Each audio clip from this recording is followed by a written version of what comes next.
The crystal chandeliers cast dancing shadows across the grand ballroom as Victoria Sterling's voice cut through the elegant murmur of Chicago's medical elite like a scalpel through silk.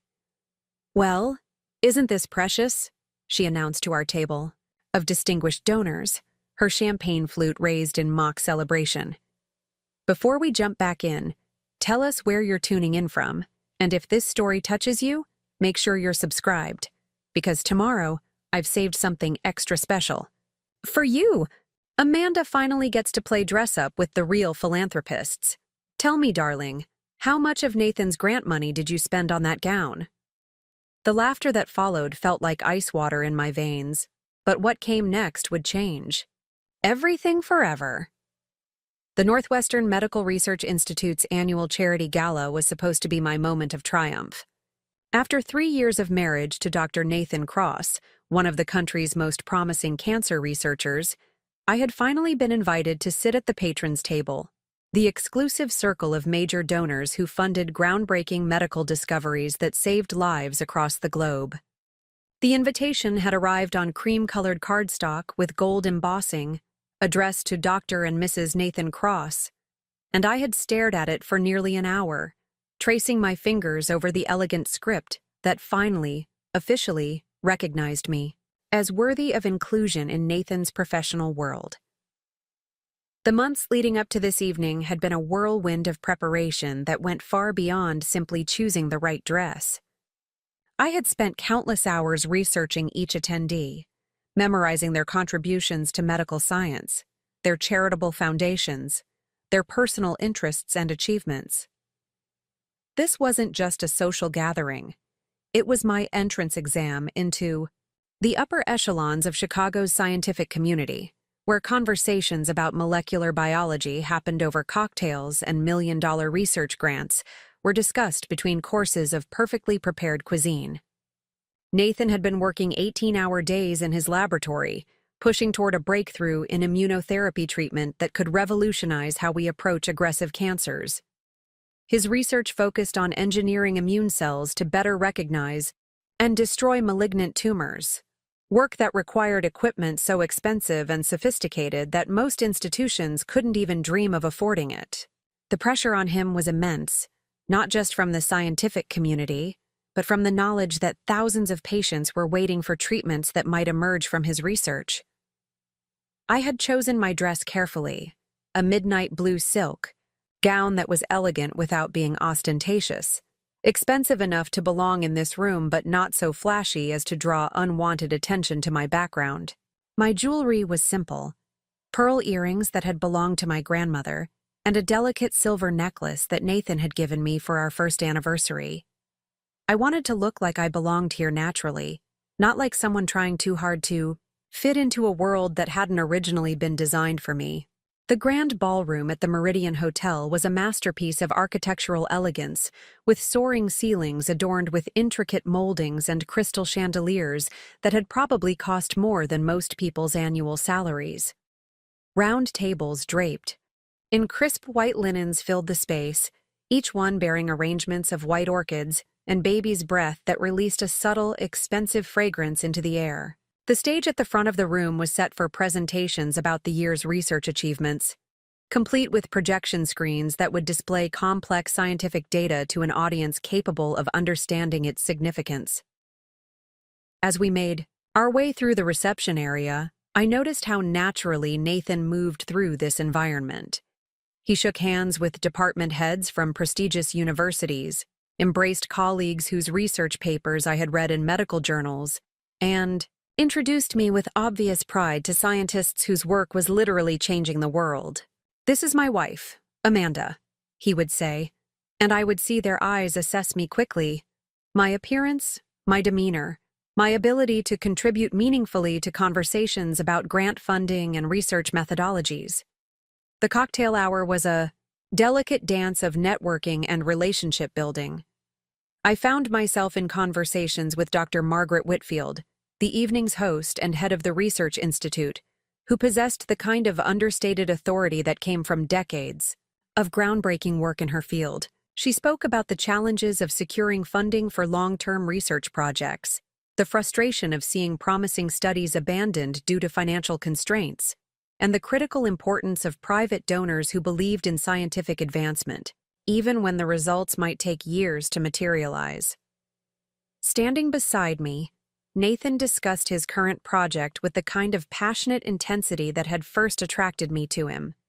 He described the complex process of isolating and modifying T cells, the intricate laboratory procedures required to engineer immune responses, and the careful balance between achieving therapeutic effectiveness and maintaining patient safety. His eyes lit up when he talked about the preliminary results they had achieved, the promising data that suggested they might be approaching a genuine breakthrough in cancer treatment. Victoria Sterling arrived fashionably late, making an entrance that was clearly calculated to draw maximum attention. She swept into the ballroom wearing a red gown that probably cost more than most people's cars, her dark hair arranged in an elaborate updo that showcased diamond earrings large enough to fund a small research project. Victoria was the daughter of a pharmaceutical empire, someone who had inherited not just wealth, but also the social connections that came with generations of involvement in medical philanthropy. She moved through the crowd like royalty, acknowledging her subjects, stopping to air-kiss various dignitaries and pose for photographs that would undoubtedly appear in tomorrow's society pages. When she finally approached our table, I could see Nathan's posture change slightly, not with attraction, but with the kind of careful attention one pays to someone whose approval carries significant weight in professional circles. "Nathan, darling," Victoria said, leaning in to kiss his cheek with theatrical affection. "I've been hearing such exciting things about your research. Daddy says your immunotherapy work might actually be worth the astronomical amounts of money it's consuming." Her laugh was light and musical, but there was something calculating in her eyes as they swept over me, taking in every detail of my appearance and demeanor. The dinner itself was an elaborate affair, with multiple courses designed to impress rather than simply nourish. We began with delicate amuse-bouches that arrived on individual spoons, followed by a soup course that was presented with dramatic flair by servers who poured the broth tableside. The main course featured perfectly prepared beef tenderloin accompanied by seasonal vegetables that had been arranged with artistic precision on each plate. Throughout the meal, conversation flowed around topics that ranged from the latest developments in genetic engineering to the political challenges of securing government funding for medical research. I found myself contributing thoughtfully to discussions about the ethical implications of gene therapy, the importance of ensuring that breakthrough treatments remained accessible to patients regardless of their economic circumstances, and the critical role that private philanthropy played in advancing scientific knowledge. Nathan seemed pleased with how naturally I fit into these conversations, how easily I navigated the complex social dynamics of this gathering. I had spent months preparing for this moment, reading medical journals, attending lectures, and educating myself about the intricacies of his field so that I could be a genuine partner in his professional life rather than simply an attractive accessory. The evening's program began after the main course, with Dr. Whitfield taking the stage to present updates on the various research projects that the Institute was currently funding. She spoke about advances in Alzheimer's research, breakthrough treatments for rare genetic disorders, and innovative approaches to treating autoimmune diseases. Each presentation was accompanied by slides that showed complex data, patient success stories, and projections for future developments. When Nathan's turn came to present his work, I felt a surge of pride as he walked to the podium with quiet confidence. He spoke about the challenges of engineering immune cells that could effectively target cancer while avoiding damage to healthy tissue, the promising results they had achieved in laboratory studies, and their hopes for beginning human trials within the next year. His presentation was clear, compelling, and filled with the kind of technical detail that demonstrated both his expertise and his passion for the work. The applause that followed his presentation was enthusiastic and sustained, with several attendees asking thoughtful questions about methodology, timeline, and potential applications. I could see the respect he commanded in this room, the recognition of his colleagues that he was conducting truly important work that could save countless lives. It was during the dessert course that Victoria chose to make her move, probably emboldened by the wine that had been flowing freely throughout the evening.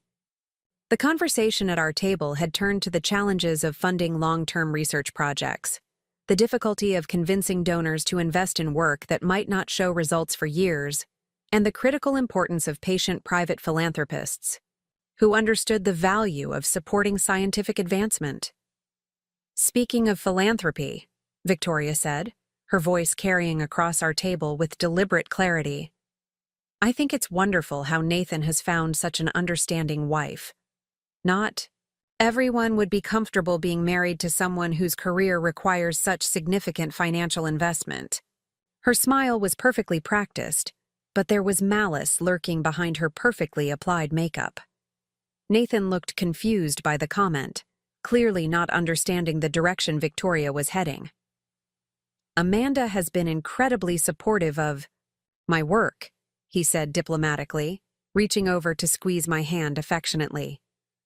"I couldn't ask for a better partner." Victoria's laugh was like breaking glass. "Oh, I'm sure she's very supportive.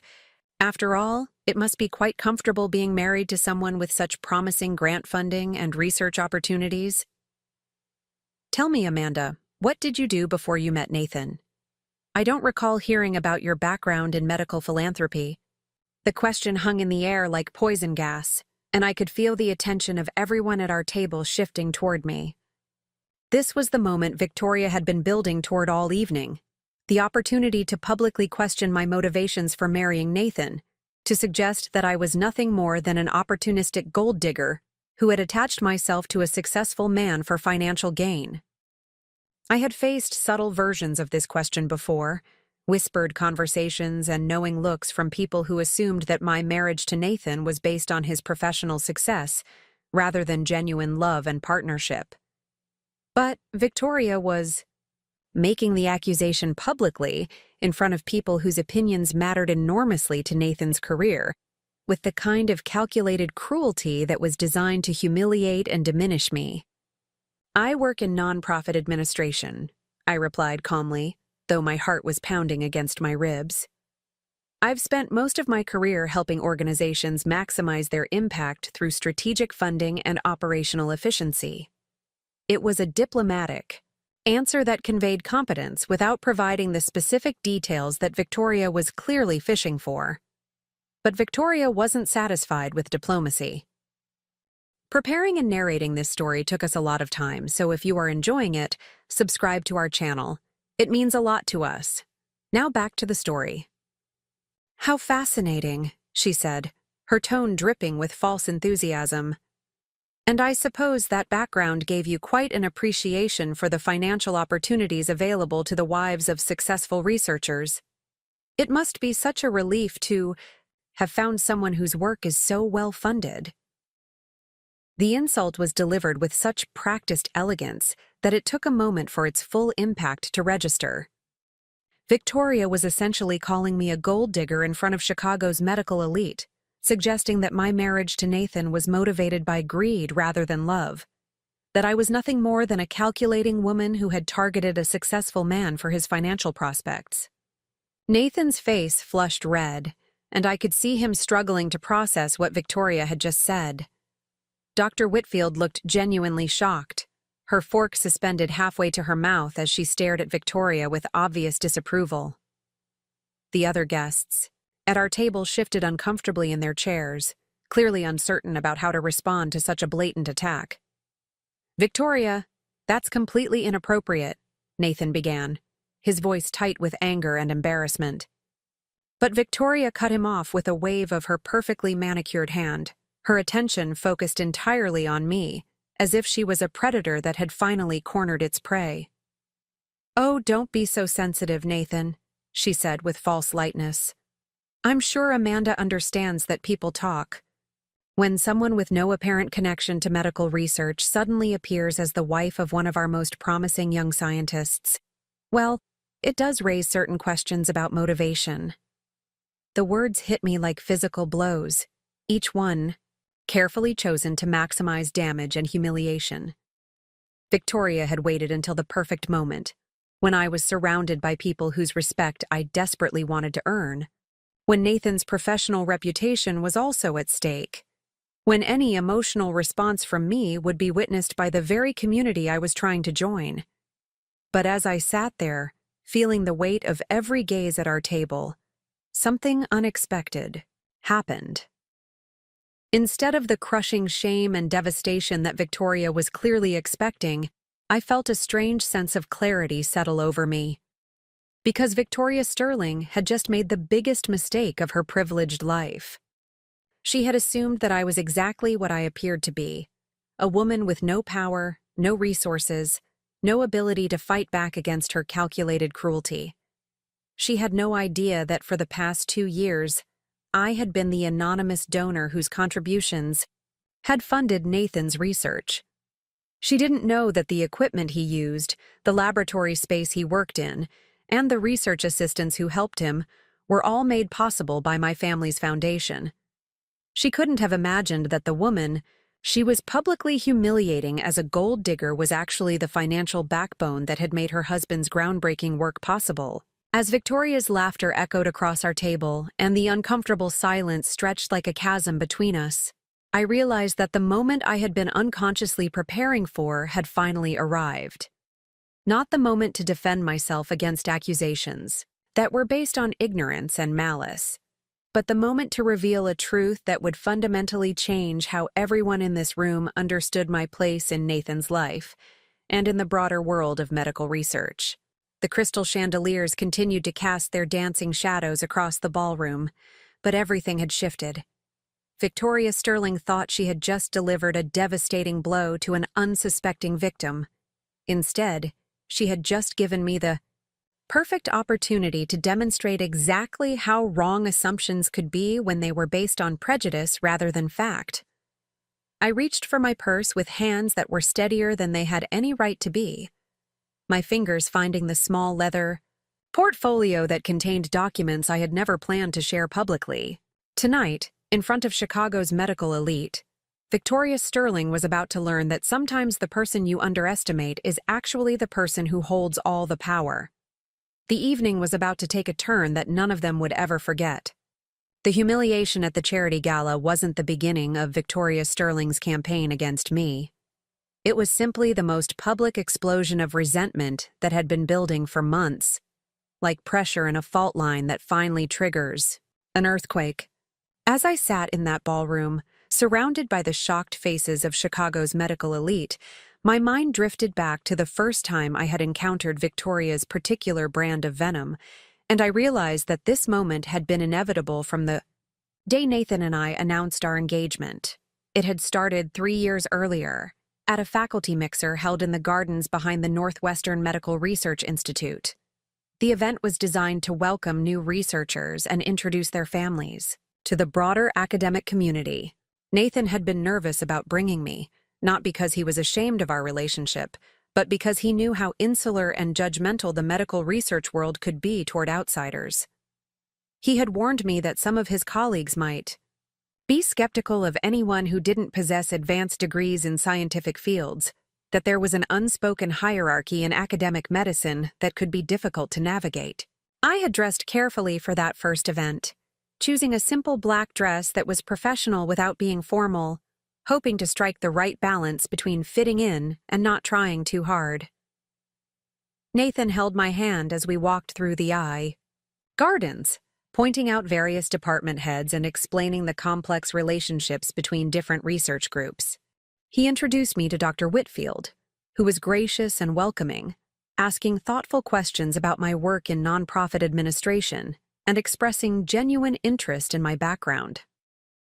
Victoria had appeared like a storm cloud on a clear day, sweeping across the garden with an entourage of younger researchers who seemed to orbit around her like planets around the sun.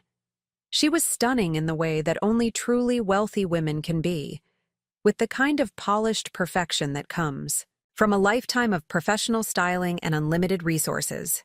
Her dress was clearly designer, her jewelry sparkled with the unmistakable fire of genuine diamonds, and her confidence radiated the particular assurance of someone who had never been told that she didn't belong anywhere. Nathan Cross? she had called out, her voice carrying across the garden with theatrical warmth. "I've been hearing such interesting things about your recent research developments." She approached us with the fluid grace of someone accustomed to being the center of attention, her smile bright and practiced as she air-kissed Nathan's cheeks with European-style affection. When Nathan introduced me as his fiancé, Victoria's smile had frozen for just a fraction of a second. It was such a brief moment that anyone else might have missed it. But I had spent years reading people's reactions in professional settings, and I caught the flash of something cold and calculating that crossed her features before her practiced charm reasserted itself. "How wonderful," she had said, extending a perfectly manicured hand toward me. "I'm Victoria Sterling. I've known Nathan since he started his fellowship here. We've worked together on several research initiatives." Her handshake was firm, but brief, and her eyes assessed me with the kind of thoroughness usually reserved for laboratory specimens. The conversation that followed was a masterclass in subtle interrogation, disguised as friendly interest. Victoria asked about my educational background, my career history, my family's connection to Chicago, and my understanding of Nathan's research work. Each question was delivered with a warm smile and apparent genuine curiosity, but I could feel the underlying agenda behind her inquiries. She was gathering intelligence, trying to determine whether I was worthy of joining their exclusive circle. When I mentioned that I had attended Northwestern University for my undergraduate degree, Victoria's eyebrows rose slightly. "How interesting that you both have connections to Northwestern. Such a small world, isn't it? And what did you study there?" When I explained that my degree was in business administration with a focus on nonprofit management, her smile became even more practiced and less genuine. "Business administration," she repeated, as if tasting something mildly distasteful. "How practical." I suppose that's quite different from Nathan's background in molecular biology and immunology. It must be fascinating for you to learn about his work. The implication was clear. I was an outsider looking in, someone who could never truly understand or contribute to Nathan's professional world. Nathan, bless him, had tried to redirect the conversation toward more neutral territory, but Victoria wasn't finished with her assessment. She asked about my family's background, whether my parents were involved in academic or medical fields, and what had drawn me to nonprofit work. Each question felt like a probe designed to uncover some fundamental inadequacy that would justify her obvious skepticism about my relationship with Nathan. The evening had continued in that vein, with Victoria inserting herself into our conversations, with other faculty members, subtly steering discussions toward topics that highlighted my outsider status. When Dr. Whitfield mentioned a recent breakthrough in gene therapy, Victoria had turned to me with false brightness and asked, "Amanda, what's your take on the ethical implications of genetic modification? I imagine your business background gives you a unique perspective on the commercial applications." It was a trap disguised as inclusion, designed to expose my lack of deep scientific knowledge in front of people whose respect Nathan needed. But I had done my homework, spending weeks reading medical journals and research papers to prepare for exactly these kinds of conversations. I responded with a thoughtful analysis of the balance between innovation and accessibility, the importance of ensuring that breakthrough treatments remained available to patients regardless of their economic circumstances, and the role that nonprofit organizations could play in bridging the gap between research and implementation. Victoria's expression had shifted almost imperceptibly as I spoke, her practiced smile becoming slightly strained as she realized that I wasn't going to be as easy to dismiss as she had anticipated. But rather than acknowledging that her assumptions had been wrong, she simply adjusted her strategy, moving from direct confrontation to subtle undermining. Over the following months, as Nathan and I planned our wedding and I began attending more academic events, Victoria's campaign against me became more sophisticated and more damaging. She would arrive at gatherings with carefully researched talking points about the latest developments in Nathan's field, then engage him in highly technical discussions that were clearly designed to exclude me from the conversation. When I tried to contribute, she would respond with the kind of condescending patience usually reserved for children who didn't understand adult conversations. At one particularly memorable dinner party hosted by a department head, Victoria had spent an entire evening discussing the intricacies of T-cell engineering with Nathan while I sat beside them, effectively invisible. Every time I attempted to join the conversation, she would acknowledge my comment with a brief nod before immediately steering the discussion back to technical details that required advanced degrees to fully comprehend. By the end of the evening, I felt like a piece of furniture that happened to be sitting in Nathan's chair. But it was the subtle comments to other people that did the most damage to my reputation within Nathan's professional circle. Victoria had perfected the art of the backhanded compliment, the concerned observation, and the innocent question that planted seeds of doubt about my motivations and qualifications. She would approach mutual acquaintances at conferences and mention how interesting it was that Nathan had chosen someone from such a different background, how challenging it must be for me to understand his work, and how fortunate I was to have found someone so successful in his field. These comments were always delivered with apparent concern for my well-being or admiration for Nathan's charitable nature in taking on someone who needed so much guidance. But the underlying message was always the same. I was an outsider, a burden, someone who was taking advantage of Nathan's kindness and success for my own benefit. The worst part was that Nathan remained largely oblivious to Victoria's campaign against me. When I tried to explain the subtle ways she was undermining my credibility and making me feel unwelcome, he would dismiss my concerns as overthinking or misinterpretation. "Victoria can be a little intense," he would say, "but she's been incredibly supportive of my research. She's just passionate about the work." He couldn't see what I saw because Victoria was careful never to display her hostility when he was paying attention. She would wait until he was engaged in conversation with someone else, or excused to take a phone call, or distracted by his own professional obligations. Then she would strike with surgical precision, delivering her verbal cuts when there were no witnesses who mattered, when it was just her word against mine. The engagement party had been particularly brutal. Victoria arrived bearing an expensive gift and wearing a smile that could have powered half of Chicago. But she spent the entire evening systematically working through our guest list, planting doubts about my suitability as a partner for someone of Nathan's caliber. She spoke to his colleagues about the challenges of mixed relationships between academics and business people, to his family about the importance of finding someone who truly understood the demands of medical research, and to our mutual friends about the risks of marrying someone from such a different social and educational background. By the end of the evening, I could feel the shift in how people were looking at me. Where there had been genuine warmth and congratulations earlier, now there were polite smiles and careful questions about how I planned to support Nathan's career, whether I understood the financial pressures of academic research, and what role I expected to play in his professional life. Victoria's masterpiece came during the toast portion of the evening, when she stood up with champagne flute in hand and delivered what sounded like a beautiful tribute to Nathan's achievements and our upcoming marriage. She spoke eloquently about his groundbreaking research, his dedication to saving lives, and his bright future in medical science. Then, with perfect timing and devastating subtlety, she turned her attention to me. "And Amanda," she said, her voice warm with apparent affection, "I know you'll be such a wonderful support system for Nathan as he continues his important work. It takes a special kind of person to understand the demands of medical research. The long hours, the financial pressures, the uncertainty of grant funding. But I'm sure you'll learn to navigate all of that."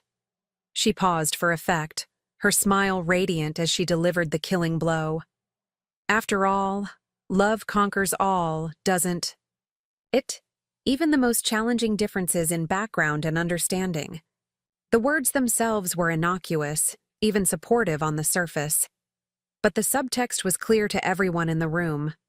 I was an outsider who didn't understand Nathan's world, someone who would need to learn how to be worthy of him, a person whose love might not be enough to overcome our fundamental incompatibility. Victoria had managed to publicly question my suitability as Nathan's partner while appearing to offer her blessing, and the applause that followed her toast felt hollow and uncomfortable. Nathan had squeezed my hand and whispered that Victoria's speech was a bit dramatic, but well-intentioned, completely missing the calculated cruelty that everyone else in the room had witnessed. That night, lying beside him as he slept peacefully, I realized that I was fighting a war that only one side acknowledged was happening. The pattern continued throughout our first year of marriage, with Victoria inserting herself into our social and professional lives like a virus that couldn't be eliminated. She would volunteer to organize gatherings that I wouldn't be invited to, suggest dinner parties that mysteriously didn't include spouses, and coordinate professional trips that left me behind while she traveled with Nathan to conferences and research symposiums. When Nathan received a significant research grant 6 months after our wedding, Victoria was among the first to congratulate him, and she made sure everyone knew that she had been instrumental in connecting him with the funding organization. What she didn't know, what none of them knew, was that the funding organization was actually a subsidiary of my family's foundation, and that I had been quietly directing resources toward Nathan's research since before we were even engaged. The Parker Foundation had been established by my grandfather, who had built a successful technology company and dedicated his later years to supporting medical research and educational initiatives. When he passed away, control of the foundation had transferred to my father, and eventually to me as the only grandchild interested in continuing the family's philanthropic legacy.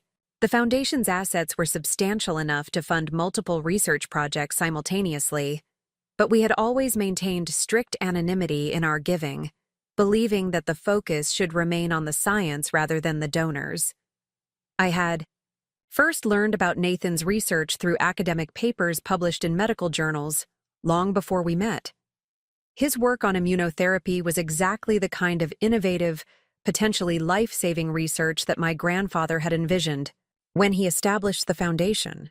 When we began dating, and I learned more about the financial challenges facing his laboratory, I had quietly arranged for the foundation to begin supporting his work through a series of anonymous grants and equipment donations.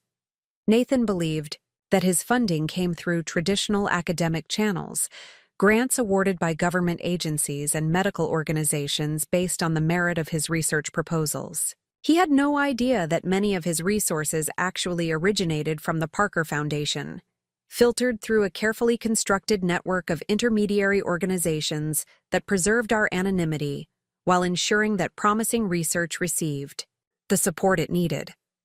The irony was exquisite and deeply painful.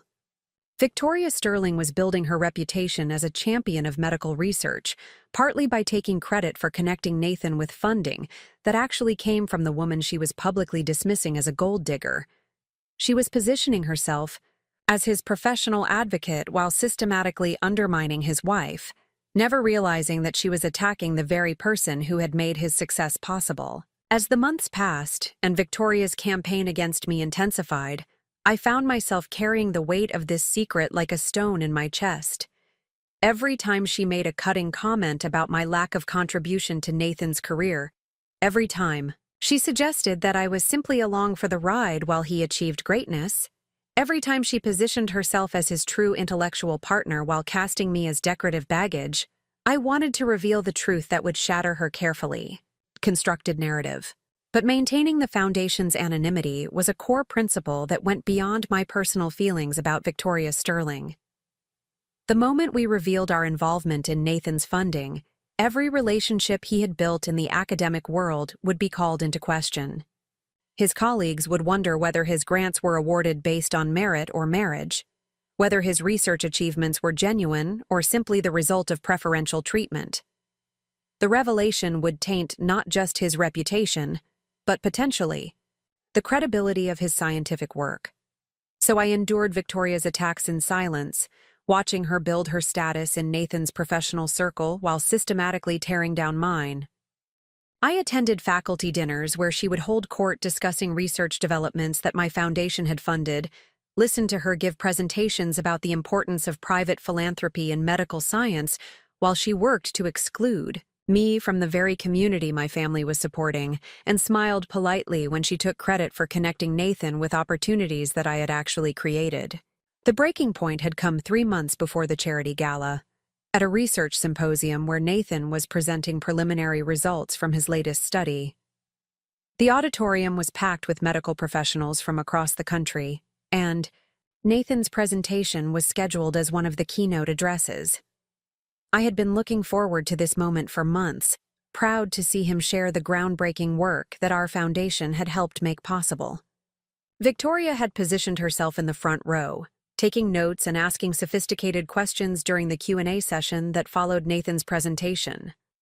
After the formal program ended, she had held an impromptu reception in the lobby, gathering colleagues around her as she analyzed the implications of Nathan's research and speculated about future funding opportunities.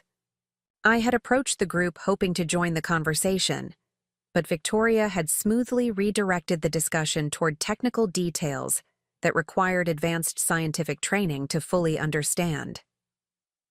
When I attempted to contribute an observation about the potential applications of Nathan's work, Victoria had smiled patronizingly and said, "That's an interesting perspective, Amanda.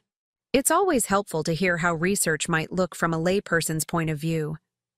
The comment had been delivered with such apparent kindness that no one else recognized it as the devastating put-down it actually was. But the message was clear. I was a layperson, an outsider, someone whose opinions carried no weight in discussions about serious scientific work. The fact that the research being discussed had been made possible by my family's financial support was irrelevant, because Victoria had decided that I was fundamentally unqualified to participate in these conversations. That night, alone in our hotel room while Nathan attended a private dinner for senior researchers, I had made the decision that would ultimately lead to this moment at the charity gala.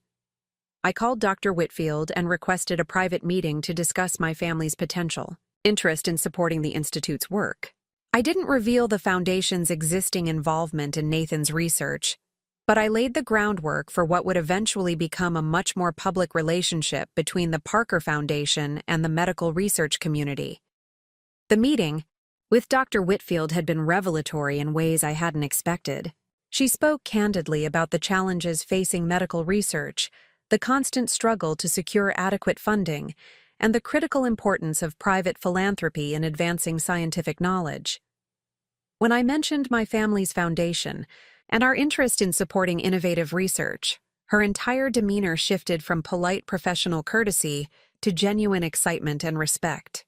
"The Parker Foundation," she had said, her eyes widening with recognition. "You're talking about the Parker Foundation that funded the Morrison Cancer Center's expansion and the breakthrough research in genetic therapy at Johns Hopkins?" When I confirmed that we were indeed that Parker Foundation, Dr. Whitfield's expression transformed completely. Suddenly, I wasn't just Nathan's wife or an outsider trying to understand medical research. I was a representative of one of the most respected philanthropic organizations in the country, someone whose family had contributed millions of dollars to advancing medical science and saving lives. The conversation that followed lasted for 3 hours, covering everything from current research priorities to long-term strategic planning for the Institute's future. For the first time in my marriage, I was being treated as a serious player in the medical research community rather than a decorative appendage to Nathan's career. Dr. Whitfield asked for my opinions on funding priorities, my assessment of different research approaches, and my thoughts on how private foundations could most effectively support scientific advancement. She spoke to me as an equal, someone whose judgment and resources were valuable contributions to their shared mission. That meeting had planted the seeds for tonight's revelation, but it had also crystallized my understanding of just how completely Victoria Sterling had misjudged both my background and my capabilities.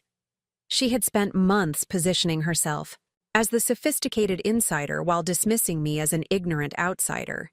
never realizing that my family's foundation had probably contributed more to medical research than everyone in Nathan's department combined. As I sat at the charity gala, listening to Victoria's latest attack on my character and motivation, I realized that the time for quiet anonymity had finally passed. Victoria Sterling had just made the mistake of publicly humiliating someone who possessed both the resources and the documentation to prove exactly how wrong her assumptions had been. The woman she was dismissing as a gold digger was actually the financial backbone supporting some of the most important medical research being conducted in the country. The leather portfolio in my purse contained letters from research institutions across the globe, thanking the Parker Foundation for funding that had led to breakthrough treatments and saved countless lives. It held documentation of grants and donations totaling millions of dollars, equipment purchases that had enabled scientific discoveries, and scholarship programs that had trained the next generation of medical researchers. But most importantly, it contained the detailed records of the Parker Foundation's support for Nathan's research, including the anonymous grants that had funded his laboratory, the equipment donations that had made his experiments possible, and the fellowship programs that had attracted the brilliant research assistants who helped him achieve his groundbreaking results. Victoria Sterling thought she had just delivered a devastating blow to an unsuspecting victim. Instead, she had given me the perfect opportunity to demonstrate that sometimes the person you underestimate is actually the person who holds all the power. The evening was about to take a turn that would forever change how everyone in this room understood my place in the world of medical research. And Victoria Sterling was about to learn that assumptions based on prejudice and privilege could be not just wrong, but spectacularly, publicly, and irrevocably wrong. The decision to compile evidence of the Parker Foundation's involvement in Nathan's research hadn't been made lightly or in haste. It had begun 6 months before the charity gala, on a gray Tuesday morning when I found myself sitting in my father's study, surrounded by decades of philanthropic records and trying to understand exactly how much of Nathan's success could be traced back to our family's quiet financial support. The study itself was a testament to my grandfather's commitment to medical advancement. Floor-to-ceiling bookshelves held medical journals dating back 40 years, research papers that had been personally signed by Nobel Prize winners, and bound volumes documenting every grant the Parker Foundation had awarded since its establishment. The mahogany desk where my grandfather had made decisions that affected thousands of lives still bore the worn spots where his hands had rested during long hours of reviewing funding proposals and evaluating research priorities. I had called in sick to my job that morning, something I rarely did, but I needed uninterrupted time to trace the complex web of financial relationships that connected my family's foundation to Nathan's career. What I discovered over the next 8 hours of careful research was both more extensive and more significant than I had realized during the years when I was simply approving routine funding requests without paying attention to their ultimate destinations. The Parker Foundation's first involvement in Nathan's research had actually predated our relationship by 2 years. His initial grant application had crossed my desk during my first month as the Foundation's director, a position I had inherited when my father decided to focus on his law practice and leave the philanthropic work to the next generation. The application was for basic equipment funding to establish a new immunotherapy research laboratory, and while the request was modest by Foundation standards, the potential applications of his proposed research were extraordinary. Nathan's grant proposal had been written with the kind of passionate precision that immediately distinguished serious researchers from those simply seeking easy funding. He didn't just describe what he wanted to study. He painted a compelling picture of how engineering immune cells could revolutionize cancer treatment, potentially saving millions of lives while reducing the devastating side effects of traditional chemotherapy. His preliminary research showed genuine promise, and his academic credentials were impeccable.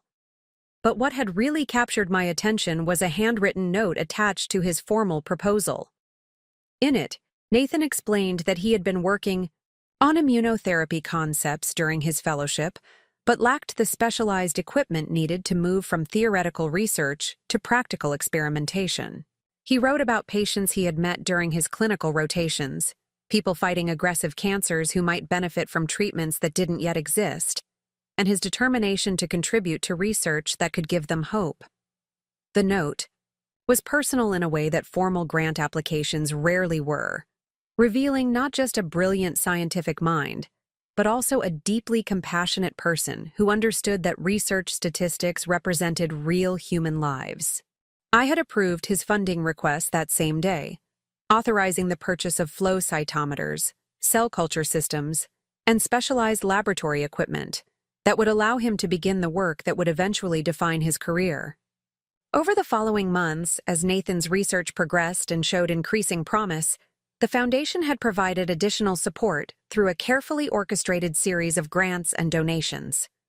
We funded his research assistants, provided resources for conference presentations, and supported the expansion of his laboratory space when his initial work area became inadequate for the scope of his experiments. The Foundation's involvement had been structured to appear as if the funding came from multiple sources, a standard practice designed to prevent any single research project from becoming overly dependent on one donor.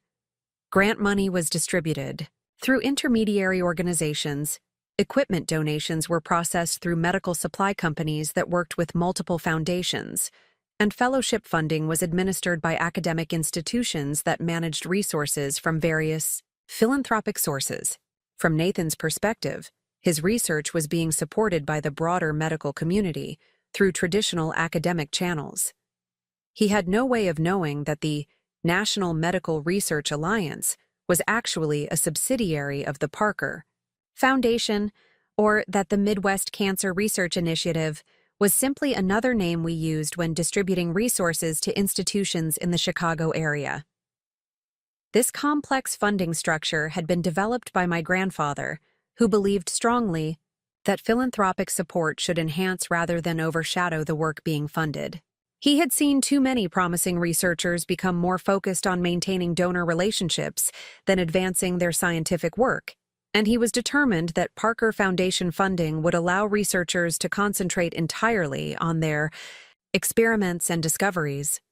But as I sat in that study, reviewing years of financial records and grant documentation, I realized that our careful anonymity had created an unintended consequence. Nathan genuinely believed that his research success was entirely the result of his own merit and hard work, which was certainly true in terms of the scientific achievements, but incomplete when it came to understanding the financial foundation that had made those achievements possible. The numbers were staggering when I finally calculated the total amount of Parker Foundation resources that had been directed toward Nathan's research over the past 5 years. Equipment purchases totaled nearly $2 million, including specialized instruments that were essential for his immunotherapy work, but far beyond the budget of most university laboratories. Research assistant salaries had consumed another $1.5 million, allowing Nathan to attract the most talented graduate students and postdoctoral researchers in his field. Conference travel, publication costs, laboratory supplies, and facility improvements brought the total Parker Foundation investment in Nathan's research to just over $4 million. It was a substantial commitment by any measure, representing one of the largest ongoing research grants in the Foundation's history. But the results had been proportionally impressive, with Nathan's work producing breakthrough discoveries that were already being implemented in clinical trials at major cancer centers. The irony was devastating when I considered Victoria Sterling's campaign to portray me as someone taking advantage of Nathan's success for personal gain. While she was positioning herself as his professional advocate and dismissing me as dead, the reality was that my family's foundation had provided the financial foundation that made his achievements possible. She was literally taking credit for facilitating research that I had been funding anonymously for years. But gathering this evidence was only the first step in what I realized would need to be a carefully planned campaign to document the full scope of the Parker Foundation's involvement in the medical research community. If I was going to reveal our connection to Nathan's work, I needed to be prepared to demonstrate that our foundation was a serious, respected player in medical philanthropy, rather than simply a wealthy family's hobby project. The next several months had been spent collecting letters, documentation, and testimonials from research institutions across the country that had benefited from Parker Foundation funding. I reached out to former grant recipients, requesting updates on their research progress and permission to use their success stories in foundation materials. I compiled lists of medical breakthroughs that had been enabled by our funding, lives that had been saved by treatments developed with our support, and academic careers that had been launched through our fellowship programs. Dr. Sarah Chen at the University of California had written a particularly compelling testimonial about how Parker Foundation funding had allowed her team to develop a new treatment for pediatric leukemia that had improved survival rates by 30%. Dr. Michael Rodriguez at Johns Hopkins had documented how our equipment donations had enabled breakthrough research into genetic therapies for rare diseases that affected fewer than 1,000 patients worldwide, but had previously received little research attention. The Memorial Cancer Center at Northwestern had been entirely funded by a Parker Foundation grant, providing specialized treatment facilities that had served over 10,000 patients in its first 3 years of operation. The fellowship program we had established at Harvard Medical School had trained 42 researchers who had gone on to lead their own groundbreaking studies at institutions around the world. Each piece of documentation told the same story. The Parker Foundation was not a minor player in medical philanthropy, but one of the most significant private supporters of research and patient care in the country. Our funding had contributed to discoveries that had saved lives, improved treatment outcomes, and advanced scientific understanding in ways that would benefit patients for generations to come. But the most important documentation was the detailed record of our support for Nathan's specific research. I had requested comprehensive reports from every organization that had distributed Parker Foundation resources to his laboratory, creating a complete paper trail that demonstrated the scope and significance of our involvement in his work. The file I eventually assembled was 3 inches thick, containing grant agreements, equipment purchase orders, fellowship contracts, and financial reports that told the complete story of how the Parker Foundation had supported Nathan's transition, from promising graduate student to internationally recognized researcher. Every major milestone in his career could be traced back to resources we had provided, from his initial laboratory setup to the specialized equipment that had enabled his most recent breakthrough discoveries. I had also commissioned an independent assessment of Nathan's research impact, hiring a consulting firm that specialized in evaluating scientific contributions to analyze how his work compared to other researchers in his field. The report concluded that Nathan's immunotherapy research was among the most promising developments in cancer treatment in the past decade, with potential applications that could revolutionize how aggressive cancers were treated. But the report also noted that the quality and scope of Nathan's research had been made possible by access to equipment and resources that were typically available only to researchers at the most elite institutions with substantial private funding.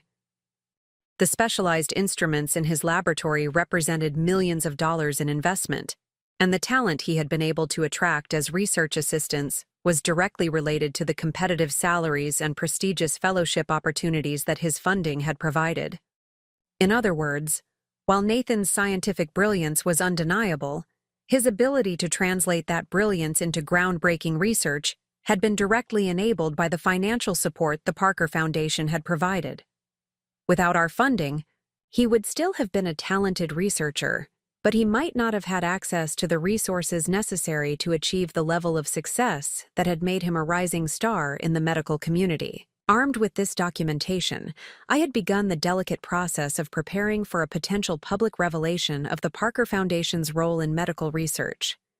I worked with our family's legal team to ensure that any disclosure would be handled appropriately, consulting with experts in nonprofit law to understand the implications of revealing previously anonymous donations. The lawyers had been surprisingly supportive of the idea, explaining that transparency about philanthropic giving was increasingly expected in the nonprofit sector, and that the Parker Foundation's commitment to anonymity, while admirable, was no longer legally required once grants had been awarded and research had been completed. They helped me prepare documentation that would satisfy regulatory requirements while presenting our foundation's work in the most professional and credible manner possible. I had also begun strategic conversations with key figures in the medical research community, carefully laying the groundwork for what would eventually become a more public relationship between the Parker Foundation and the institutions we supported.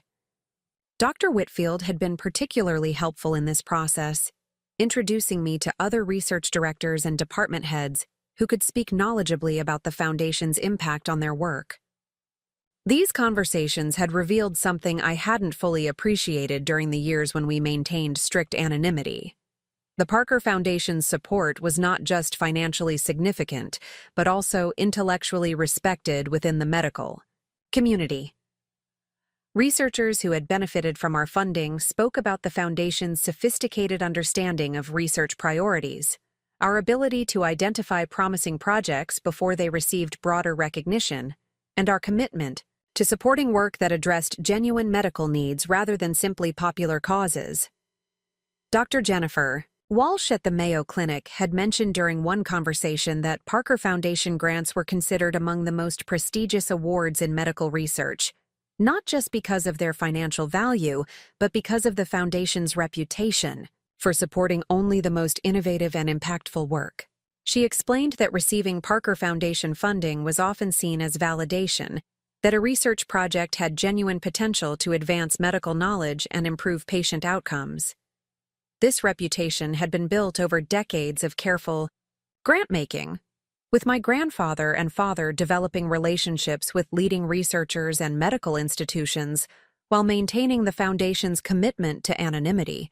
But it also meant that revealing our involvement in Nathan's research would carry weight within the medical community in ways that even I hadn't fully understood. The final element of my preparation had been psychological rather than practical. I had spent hours in therapy sessions with Dr. Patricia Lawson, working through the complex emotions surrounding my decision to potentially reveal information that could fundamentally change my relationship with Nathan and his professional community. Dr. Lawson had helped me understand that my desire to expose Victoria Sterling's assumptions wasn't just about defending myself, but also about claiming credit for contributions that had been genuinely significant and deserving of recognition. She had also helped me prepare for the possibility that revealing the Parker Foundation's role in Nathan's research might create complications in our marriage. Nathan's reaction to learning that his wife had been secretly funding his work was impossible to predict, and there was a real possibility that he might feel manipulated or embarrassed rather than grateful for the support. But Dr. Lawson had also pointed out that my current situation was unsustainable, with Victoria Sterling's attacks becoming increasingly bold and damaging while I remained unable to defend myself without revealing information I wasn't prepared to share. Something had to change, either in terms of how I responded to Victoria's campaign or in terms of my willingness to maintain the Foundation's anonymity, regardless of personal cost. The charity gala had presented the perfect opportunity to resolve this conflict decisively. The event would bring together virtually everyone who mattered in Chicago's medical research community, including the researchers, administrators, and philanthropists whose opinions carried the most weight in Nathan's professional world. If I was going to reveal the Parker Foundation's role in medical research, this gathering would provide an audience capable of understanding and appreciating the significance of our contributions. I had spent the week before the gala assembling a comprehensive presentation package, selecting the most compelling documentation of the Foundation's work, and organizing it in a way that would be accessible to people who weren't familiar with our history. The leather portfolio in my purse contained carefully chosen examples of our impact, before and after photographs of research facilities we had funded, patient testimonials about treatments developed with our support, and academic papers acknowledging Parker Foundation contributions to breakthrough discoveries. But the centerpiece of the portfolio was the complete record of our support for Nathan's research, documented in a way that would be immediately comprehensible to anyone familiar with academic funding structures. Grant agreements, equipment invoices, and progress reports told the story of how a promising young researcher had been transformed into an internationally recognized leader in his field through access to resources that most scientists could only dream of having. Victoria Sterling had no idea what she was about to unleash with her latest attack on my character and motivations. She thought she was delivering a crushing blow to someone who had no way to fight back, someone whose only response would be embarrassment and retreat. Instead, she had just given me the perfect justification to reveal information that would not only vindicate my position in Nathan's life, but also establish me as one of the most significant supporters of medical research in the country. The portfolio felt heavy in my hands as I prepared to stand up from our table, weighted not just with paper and documentation, but with the knowledge that the next few minutes would fundamentally change how everyone in this room understood my place. In their world, Victoria Sterling was about to learn that assumptions based on prejudice and social positioning could be not just wrong, but spectacularly and publicly wrong. The woman she had dismissed as a gold digger was actually the financial foundation that had made some of the most important medical research of the past decade possible. And tonight, in front of Chicago's medical elite, that truth was finally going to be revealed. The leather portfolio felt warm against my fingers as I rose from my chair, the conversations around our table gradually fading into hushed anticipation. Victoria Sterling's champagne flute remained suspended halfway to her lips, her confident smirk beginning to waver as she realized that my response to her public humiliation wasn't going to follow the script she had written in her mind. The crystal chandeliers cast shifting patterns of light across the pristine white tablecloth as I moved with deliberate grace toward the center of our seating area, positioning myself where every guest at our table could see and hear clearly. Dr. Whitfield had stopped eating entirely, her fork resting against her plate as she watched this unexpected development with the sharp attention of someone who had witnessed countless academic power struggles, but sensed that this particular confrontation was going to be different. Nathan's face showed confusion mixed with growing concern, clearly unsure whether I was about to make the situation better or dramatically worse. The other guests at our table had adopted the carefully neutral expressions of people who found themselves unwilling witnesses to what appeared to be a personal conflict, but were too polite to simply leave. "Victoria," I said, my voice carrying across the immediate area with crystalline clarity, "you've raised such an interesting point about my background and my relationship to medical research funding. I think everyone here would benefit from a more complete understanding of my family's involvement in supporting scientific advancement." I opened the portfolio with movements that were deliberately measured, allowing the anticipation to build as I retrieved the first document from its carefully organized contents. The silence that followed was profound and electric, filled with the kind of tension that precedes revelations that will fundamentally alter relationships and reputations. Victoria's expression had shifted from confident superiority to something approaching wariness, though she clearly still believed that whatever I was about to reveal couldn't possibly challenge her carefully constructed narrative about my character and motivations. "I'd like to share some information about the Parker Foundation," I continued, holding up a document printed on official letterhead that bore the foundation's seal and my signature as director. "Perhaps some of you are familiar with our work in supporting medical research and advancing scientific knowledge." The recognition that flickered across several faces was immediate and telling, particularly Dr. Whitfield's sharp intake of breath as she processed the implications of what I had just revealed. Victoria's champagne flute finally completed its journey to her lips, but her swallow seemed forced and mechanical, as if her body was operating on autopilot while her mind struggled to process this unexpected development. The confident woman who had been delivering cutting remarks about my motivations and qualifications was beginning to realize that she might have significantly misjudged both my background and my ability to respond to her attacks. "The Parker Foundation," I explained, directing my words to the broader table but keeping my eyes fixed on Victoria, "was established by my grandfather 40 years ago with the specific mission of supporting innovative medical research that might otherwise lack adequate funding. Over the past 4 decades, we have contributed more than $200 million to research institutions, medical centers, and individual scientists working on breakthrough treatments and therapies. The number landed in the conversation like a depth charge, sending ripples of shock and recognition through the assembled guests.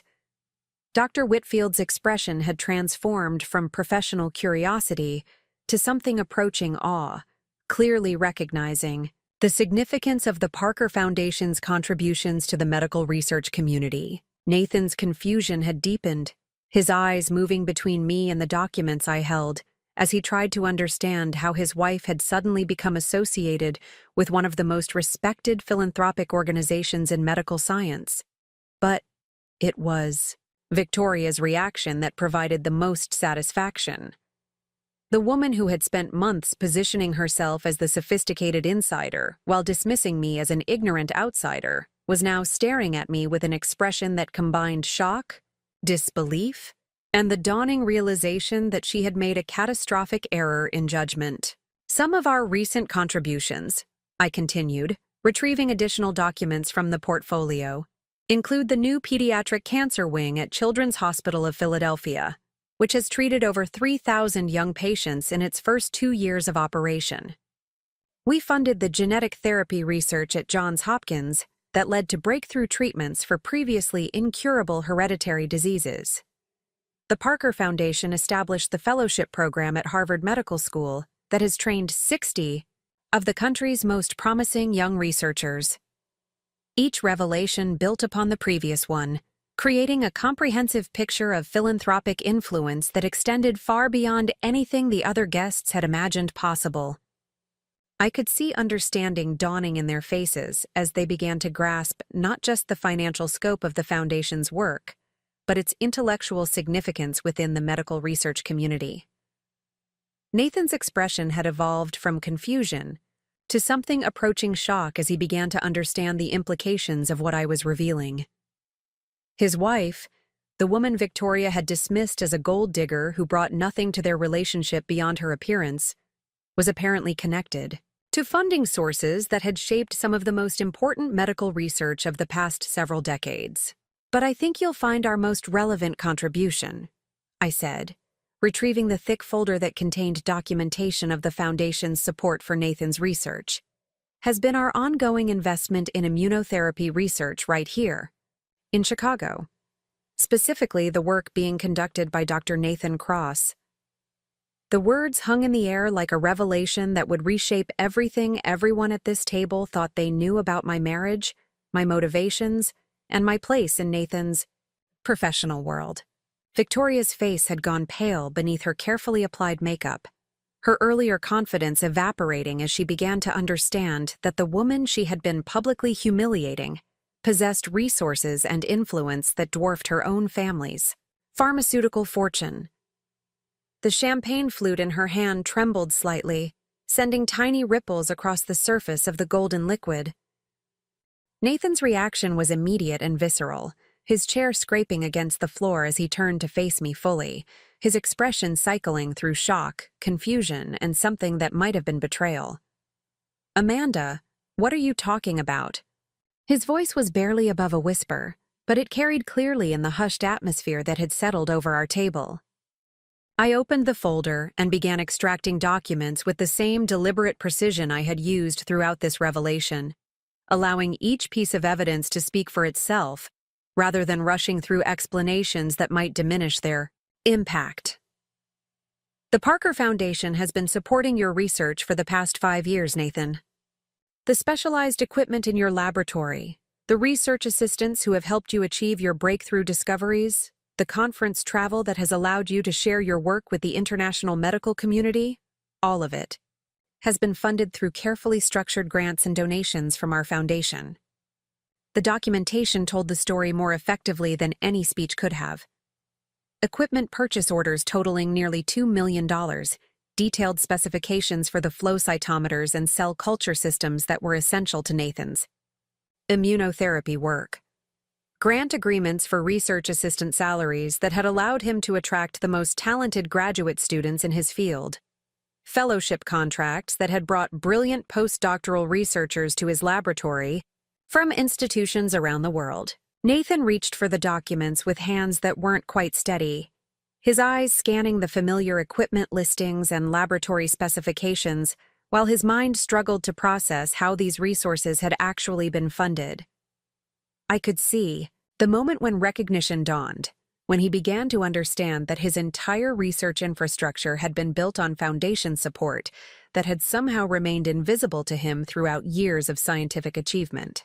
The National Medical Research Alliance, I explained, watching his eyes widen as he located that familiar funding source among the documents, is a subsidiary organization that we use to distribute resources to promising researchers. The Midwest Cancer Research Initiative that funded your laboratory expansion last year. That's another Parker Foundation program.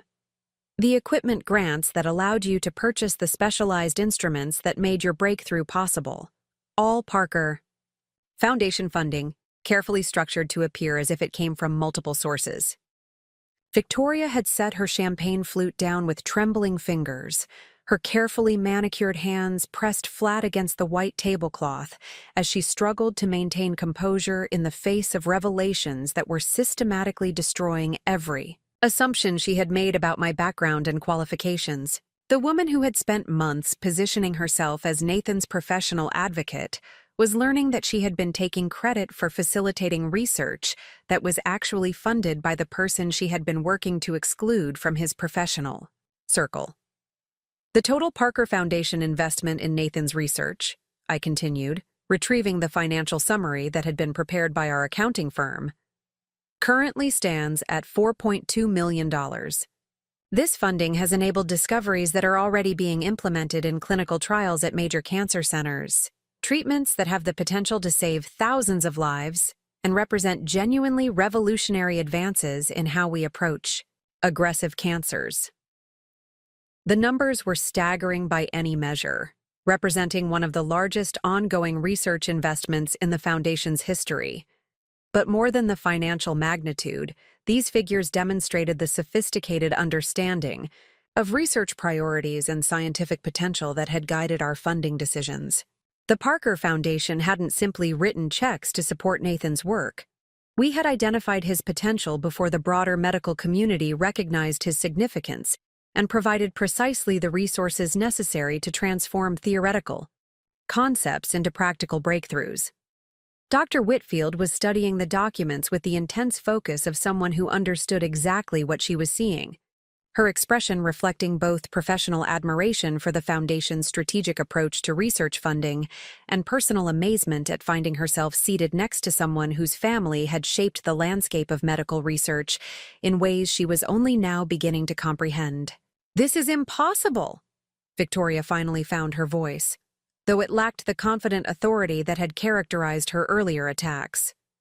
"Nathan's funding comes from government grants and institutional support.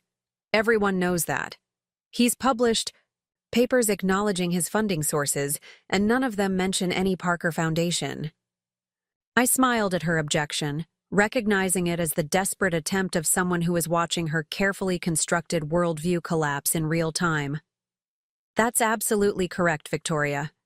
Nathan has never knowingly received Parker Foundation funding, because we've always believed that research should be evaluated on its scientific merit, rather than its relationship to donors. Our support has been carefully structured to preserve researcher independence while providing the resources necessary for breakthrough discoveries." Nathan was reading through the grant agreements with growing amazement, his finger tracing equipment specifications and funding amounts, while his understanding of his own career trajectory was fundamentally transformed. "Amanda, this means that everything I've accomplished, every discovery, every breakthrough, it was all made possible by funding from your family's foundation?" The question contained layers of emotion that I had been preparing for during months of therapy sessions and strategic planning. Nathan's scientific achievements were genuine and significant, the result of his brilliant mind and tireless dedication to advancing medical knowledge.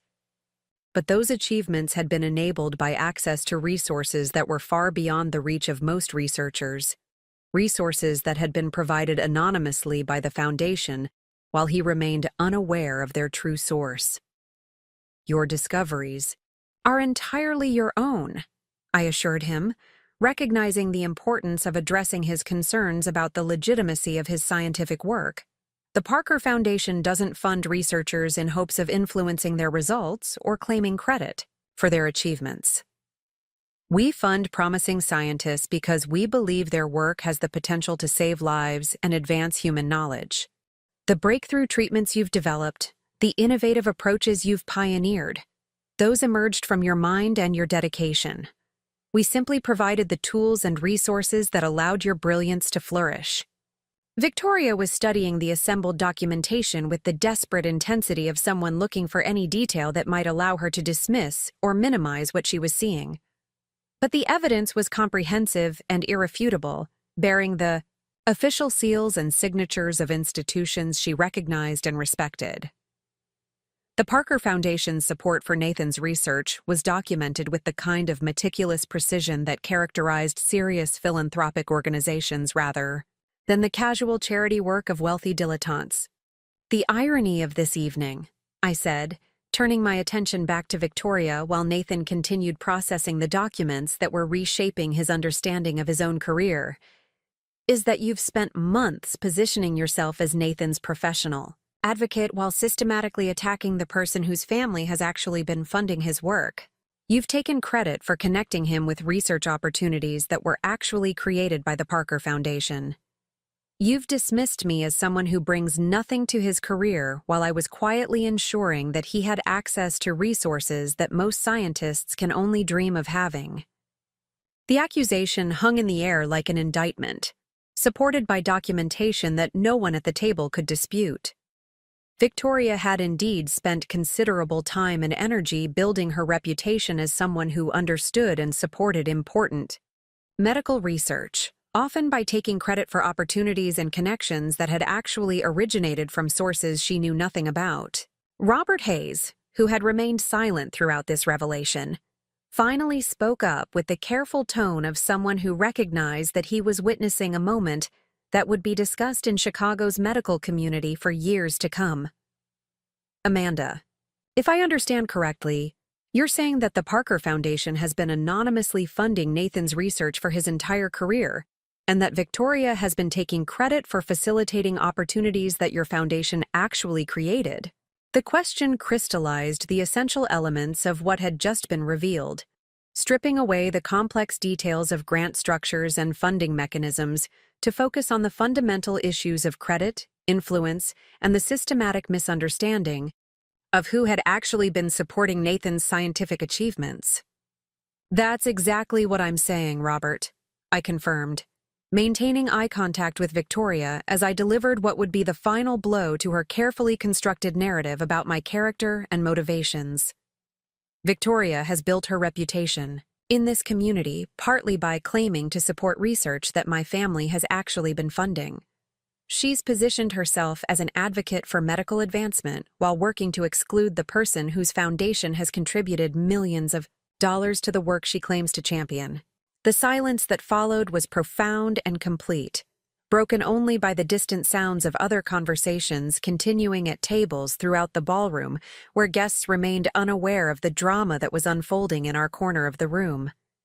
Victoria Sterling, the woman who had arrived at this gala with such confidence in her social position and influence, was now sitting in stunned silence as she processed the complete destruction of everything she thought she knew about my background and qualifications. Nathan was still studying the documents, his expression cycling through amazement, gratitude, and what appeared to be a growing sense of embarrassment about how his wife had been treated by people whose respect he had been seeking. The man who had allowed Victoria to attack my character and motivations was beginning to understand that he had been permitting someone to publicly humiliate the person whose family had made his entire career possible. Dr. Whitfield reached across the table with trembling fingers, touching one of the Parker Foundation documents as if she needed physical confirmation that what she was seeing was real. "Amanda, I had no idea.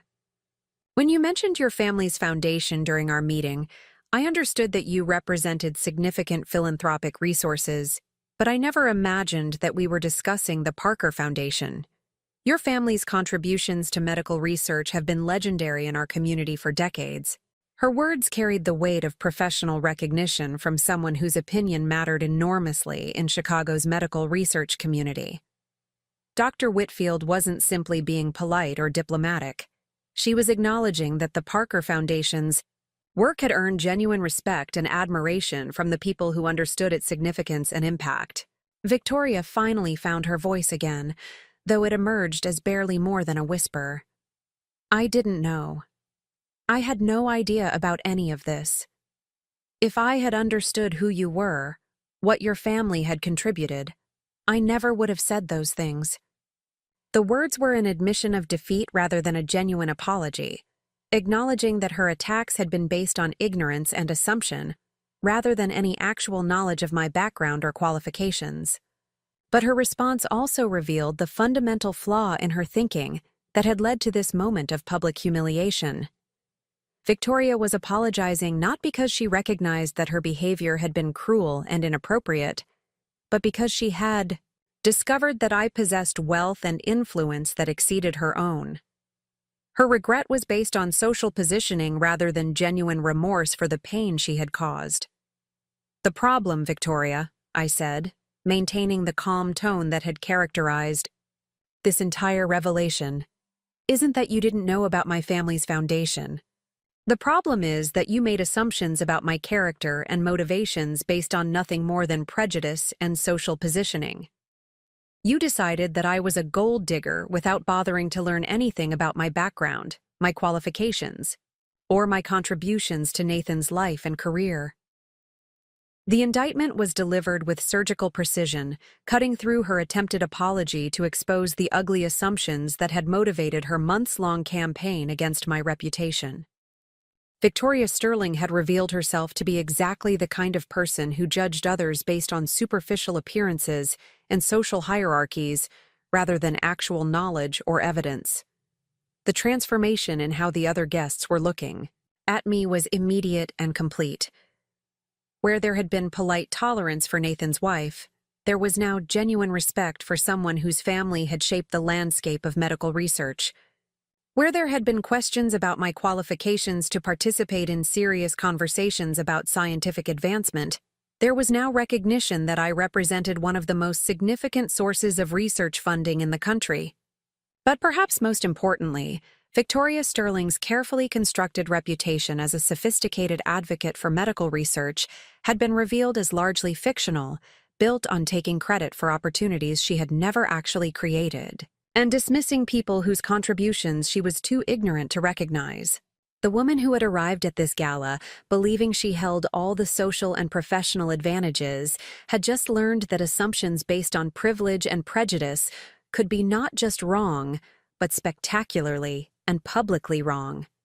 And everyone at our table had witnessed the moment when her cruelty had finally met its match in the form of truth that could not be disputed or dismissed. The aftermath of my revelation rippled through the charity gala like seismic waves, transforming not just the dynamics at our table, but sending tremors throughout the entire ballroom as word of Victoria Sterling's spectacular miscalculation spread through Chicago's medical elite. Within 20 minutes of my presentation of the Parker Foundation documents, a steady stream of research directors, department heads, and pharmaceutical executives had made their way to our table, ostensibly to greet Dr. Whitfield, but clearly drawn by the growing buzz about the evening's unexpected developments. Victoria had excused herself shortly after my revelation, mumbling something about needing fresh air, while her face remained ashen beneath her carefully applied makeup. She never returned to the gala, and I later learned from mutual acquaintances that she had summoned her driver and departed the Meridian Hotel without speaking to anyone else. Her dramatic exit only amplified the story that was already spreading through the ballroom, with guests sharing whispered accounts of how the woman who had publicly accused Nathan Cross's wife of being a gold digger had discovered that her target was actually the heir to one of medical research's most legendary philanthropic fortunes.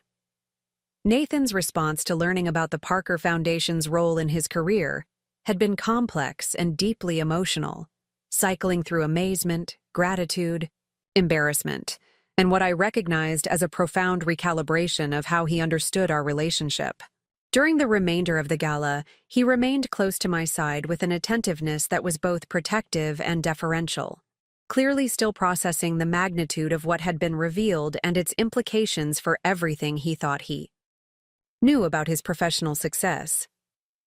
"I need to understand something," he said during a brief moment when we found ourselves alone at our table, while the other guests mingled during the networking portion of the evening. "How long have you known about the Foundation's support for my research? When did you realize that your family was funding my work?" His questions were asked with genuine curiosity rather than accusation, but I could hear the underlying concern about the timeline of our relationship and whether my romantic interest in him had been influenced by prior knowledge of his research potential.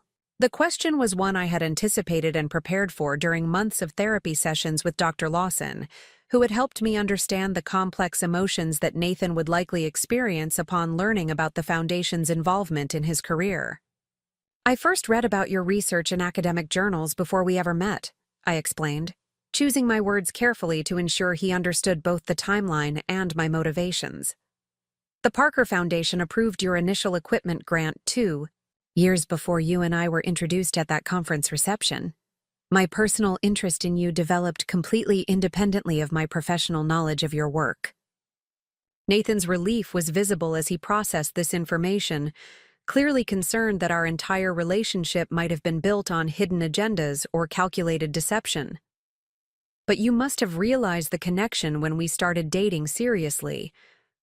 You knew that the Foundation was supporting research that I believed was being funded through traditional academic channels." This was the more complicated part of the explanation, requiring me to help him understand the complex ethical considerations that had guided my decisions about disclosure throughout our relationship. I recognized the connection within a few months of us dating, but revealing it would have created impossible complications for both of us. You would have questioned whether every career opportunity was based on merit or marriage, and I would have been put in the position of having to navigate the intersection of personal and professional relationships in ways that could have compromised both.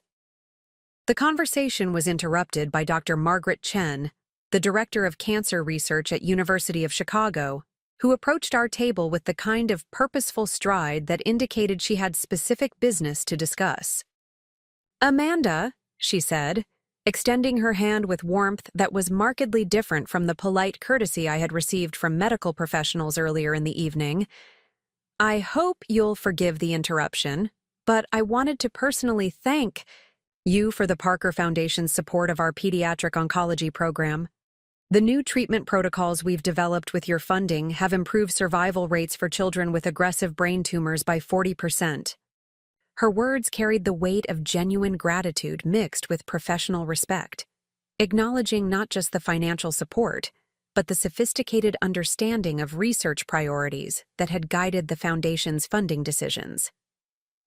"When I learned tonight that you were personally involved with the Foundation's work, I realized I needed to tell you directly how your family's support has translated into real lives saved, and families who still have their children because of treatments that wouldn't have been possible without Parker Foundation resources." These were the moments that made decades of philanthropic work meaningful, hearing directly from researchers about how foundation funding had enabled discoveries that saved actual lives, rather than simply advancing abstract scientific knowledge.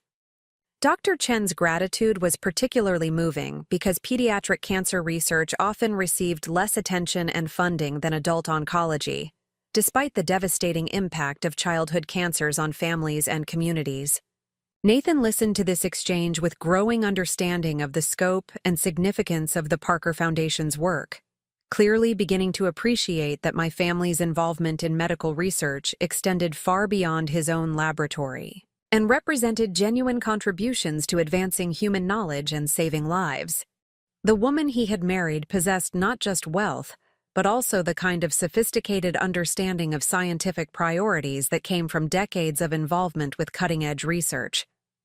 The remainder of the evening brought a steady stream of similar interactions, with researchers and administrators approaching to express gratitude for Foundation support that had enabled everything from breakthrough discoveries to improved patient care facilities. Dr. James Morrison thanked me for funding that had allowed his team to develop new treatments for rare genetic disorders that affected fewer than 1,000 patients worldwide, but had previously received virtually no research attention. Dr. Sarah Kim described how Parker Foundation equipment donations had enabled her laboratory to conduct experiments that led to improved chemotherapy protocols with significantly reduced side effects. Each conversation reinforced the message that the Parker Foundation was not simply a wealthy family's charitable hobby, but a serious, respected player in medical research, whose funding decisions had contributed to genuine advances in treatment and patient care. The recognition and gratitude expressed by Chicago's medical elite demonstrated that my family had earned its reputation through sophisticated grant-making and strategic support, rather than simply writing large checks to popular causes. But perhaps the most significant development of the evening was the transformation in how Nathan's colleagues were treating both of us as a couple. Where there had been polite inclusion of the researcher's wife, there was now genuine respect for a partnership that represented both scientific brilliance and philanthropic influence. Conversations that had previously excluded me from technical discussions now included questions about my perspective on research priorities and funding strategies.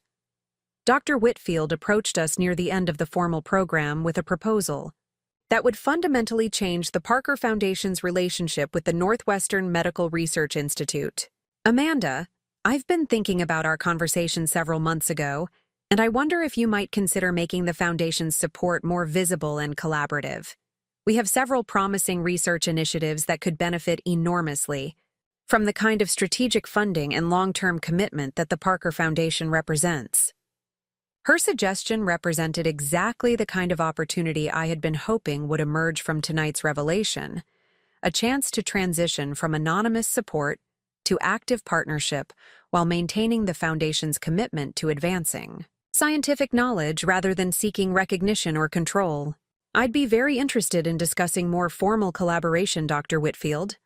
The Foundation has always believed that the best philanthropic relationships are built on shared commitment to advancing research rather than donor recognition. But there may be ways to structure partnerships that serve everyone's interests. Nathan's hand found mine under the table as we discussed potential future collaborations, his touch conveying both support for whatever decisions I made about the Foundation's public profile and gratitude for the years of anonymous support that had enabled his career achievements. The man who had been uncomfortable with Victoria Sterling's attacks on my character was now actively encouraging deeper involvement between his professional world and my family's philanthropic work. The drive home from the gala took place in comfortable silence, both of us processing the evening's dramatic developments and their implications for our future. Nathan finally spoke as we pulled into our driveway, his voice thoughtful and measured. I owe you an enormous apology, Amanda. I should have defended you against Victoria's attacks months ago, but I didn't understand the full picture of who you are and what you bring to our relationship. Tonight opened my eyes to how blind I've been to your contributions, not just to my career but to the entire medical research community. His apology was genuine and heartfelt, acknowledging not just his failure to defend me against Victoria's campaign, but his broader failure to recognize and appreciate the sophisticated understanding of his field that I had developed through years of involvement with the Parker Foundation. You don't need to apologize for not knowing about the Foundation's work, I assured him. Our commitment to anonymity was designed to prevent exactly the kind of complicated dynamics that we're going to have to navigate now that our support is public knowledge. The following weeks brought a flurry of activity as news of the evening's revelations spread through Chicago's medical community and beyond. Victoria Sterling's social media presence went dark for nearly a month, and when she finally reappeared, at public events, her behavior was markedly more subdued and cautious. Several mutual acquaintances mentioned that she had been asking carefully worded questions about my background and the Parker Foundation's work, clearly trying to understand the full scope of her miscalculation. More significantly, the revelation of my connection to the Parker Foundation opened doors to collaborations and partnerships that had previously been impossible while maintaining anonymity.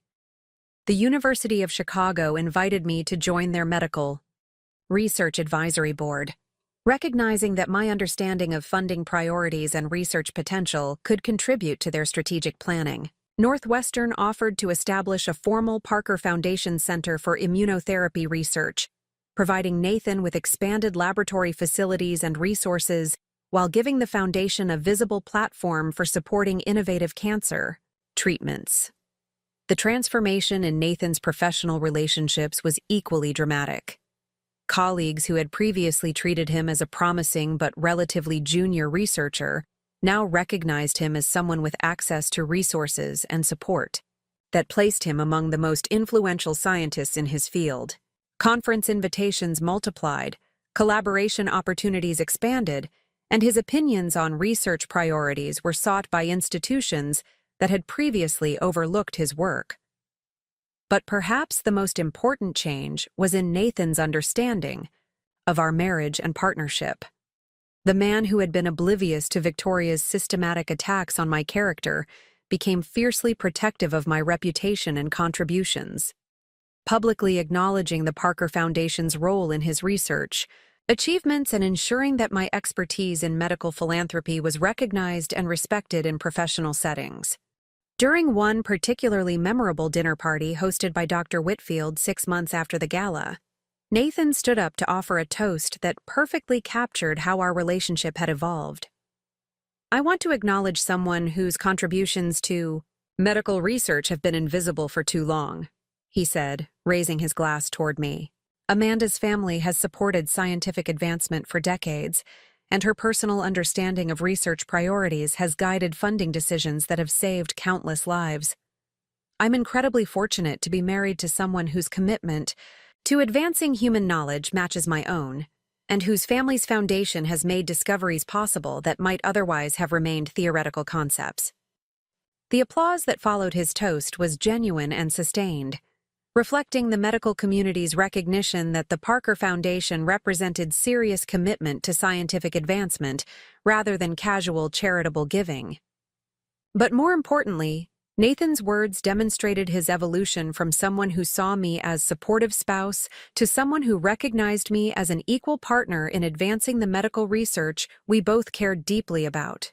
Victoria Sterling eventually attempted to repair the damage from her spectacular misjudgment at the charity gala, reaching out through mutual friends to request a private meeting where she could offer a more comprehensive apology. I agreed to meet with her at a neutral location, curious about whether her regret was genuine or simply motivated by social damage control. The conversation that took place in a quiet corner of the Palmer House lobby was illuminating in ways I hadn't expected. Victoria's apology was thorough and appeared sincere, acknowledging that her attacks on my character had been based on assumptions and prejudices rather than any actual knowledge of my background or qualifications. "I was threatened by your relationship with Nathan," she admitted, "and I responded by trying to diminish your credibility rather than addressing my own insecurities. I understand now that your contributions to his career and to medical research generally have been substantial and sophisticated. But what struck me most about our conversation was Victoria's apparent genuine surprise at learning about the scope and significance of the Parker Foundation's work. Despite her family's involvement in pharmaceutical manufacturing and her supposed expertise in medical research funding, she had been genuinely unaware of one of the field's most respected philanthropic organizations. Her ignorance highlighted the gap between her claimed sophistication about medical research and her actual knowledge of how breakthrough discoveries were funded and supported. I accepted her apology while making it clear that our relationship would remain cordial but distant, recognizing that while people could learn from their mistakes, fundamental character flaws rarely changed dramatically. Victoria Sterling had revealed herself to be someone who made assumptions based on social positioning rather than evidence. And that kind of thinking was unlikely to disappear simply because she had been publicly embarrassed by its consequences. The charity gala had been intended as my formal introduction to Chicago's medical elite, an opportunity to finally gain acceptance in Nathan's professional world after years of feeling like an outsider. Instead, it became the venue for a complete transformation of my status from tolerated spouse to respected partner, from someone seeking approval to someone whose approval was sought by others. Most importantly, the evening demonstrated that assumptions based on appearances and social positioning could be not just wrong, but catastrophically wrong, capable of destroying reputations and relationships when they encountered truth that could not be disputed or dismissed. Victoria Sterling had learned that lesson in the most public and humiliating way possible, providing a cautionary tale about the dangers of judging others without bothering to understand their actual backgrounds or contributions. The Parker Foundation's transition from anonymous supporter to active partner in the medical research community opened new possibilities for advancing scientific knowledge while maintaining our core commitment to funding work that saved lives, rather than seeking recognition or control. Nathan's career flourished with the additional resources and visibility that came from acknowledged foundation support. But more importantly, our marriage evolved into a genuine partnership between equals who shared commitment to advancing human knowledge and improving patient care. The woman Victoria Sterling had dismissed as a gold digger had revealed herself to be someone whose family had contributed more to medical advancement than everyone in that ballroom combined, proving that sometimes the most dangerous person to underestimate is the one who appears to have the least power but actually holds all the cards. Up next, you've got 2 more standout stories right on your screen. If this one hit the mark, you won't want to pass these up. Just click and check them out.